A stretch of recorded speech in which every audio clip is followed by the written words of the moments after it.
Naaresto ng PNP ang miyembro ng Communist Terrorist Group na isa ring top 1 provincial most wanted person na may kasong murder sa Caloocan City. Nakibalita dyan si Patrolwoman Camberly D. Flores.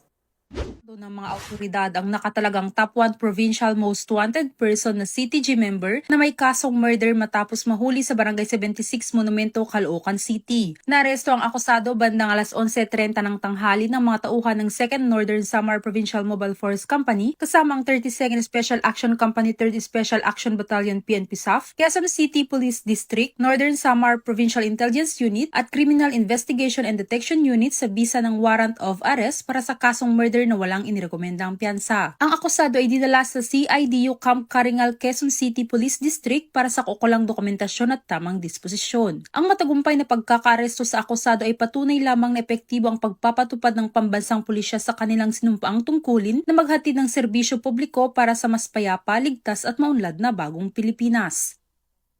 Mula dito sa Eastern Visayas, ako ang inyong PNN correspondent, Patrolwoman Flores, alagad ng batas, tagataguyod ng Balitang Pulis.